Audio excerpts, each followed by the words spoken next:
with him. Thereby or therefore, good will come to you. Many of us have not removed our hands.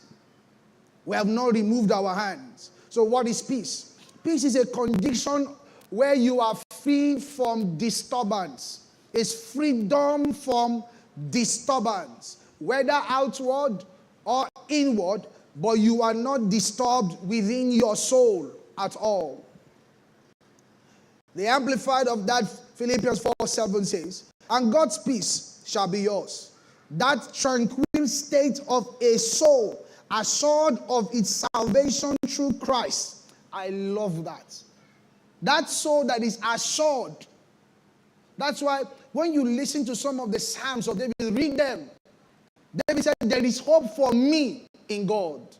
That is because he's assured of his salvation. Do you understand it? That's what brings peace. He's just assured of his salvation. So fearing nothing from God and being content with his earthly lot of whatever sort that is what? Peace. The NLT, Philippians 4:7. If you do this, you will experience God's peace, which is far more wonderful than the human mind can understand. The human mind cannot understand it. The human mind sees the price of dollar.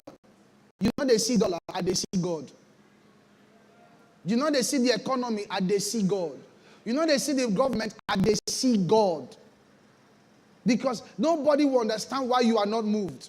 It's the reason why when that wind was blowing like that, the disciples did not understand why he was sleeping. He had peace, a peace that they did not have. He was not disturbed by the environment. The challenge is too many of us, we have our ears out there. So we listen to the environment, not listen to God. You know. So this peace of God is not the absence of problems.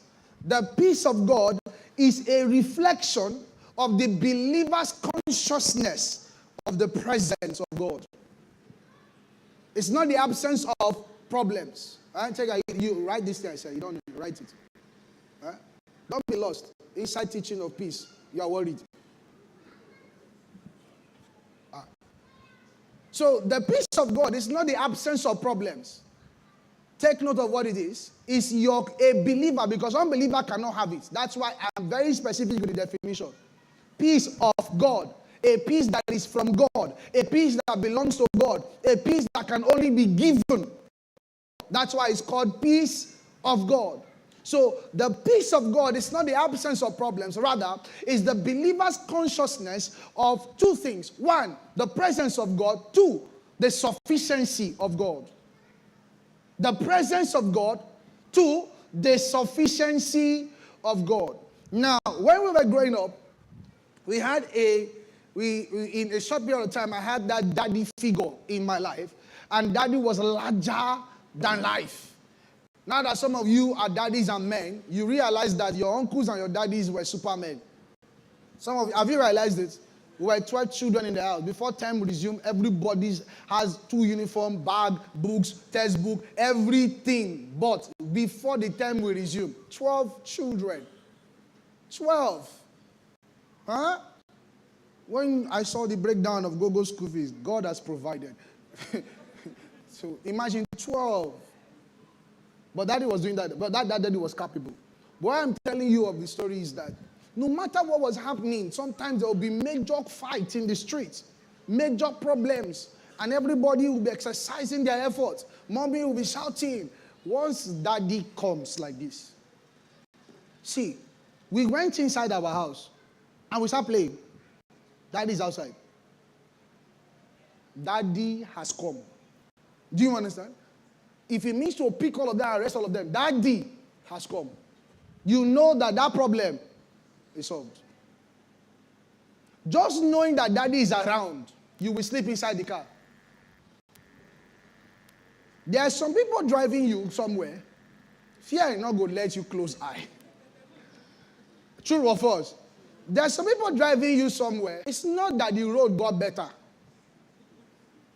It's the same bad road that they are driving. But you trust this guy. So remember, peace is not that there is no trouble. Peace is that daddy is here. Do you understand what I'm saying? Daddy is what? Daddy is here. Sufficiency. Isaiah 26 and verse 4. He said, trust ye in the Lord forever. For in the Lord Jehovah is everlasting strength. That's why I can sleep. That's why when the wind is blowing, I can what? Sleep. Carest thou not, I can sleep. I don't care. I don't care. I don't care. Verse 3 of this Isaiah 26, you know it. He said, thou will keep him in perfect peace, whose heart he stayed on him. So here we learn in Isaiah 26:3 that peace is about what we focus our heart on. Whose heart is stayed? What is your heart stayed on? So peace is about you remembering whose strength you are living through. Some of the exhaustion you feel is not because you are doing a lot. Some of the exhaustion you feel is because you think you are doing a lot. Do you know that's the definition of being overwhelmed? Overwhelming is not the lot you have to do. Overwhelming is that you think that you are doing a lot. Because if you sit down and just look at it, it's not so much. You can break it down. You can distribute it. You can actually sublet some of them. So peace is when you remember whose strength you are living. He said, I can do all. Feel is no longer possible. It's because your mind is not stayed on God. That's why your peace left. But my God shall supply all my needs according to his riches and glory. So I said peace is you remembering whose strength you are living through. In Galatians 2 and verse 20, Paul said, I'm crucified with Christ. Nevertheless, I live, yet not I. He said, but Christ liveth in me. And the life I now live in the flesh, I live by the faith of the Son of God, who loved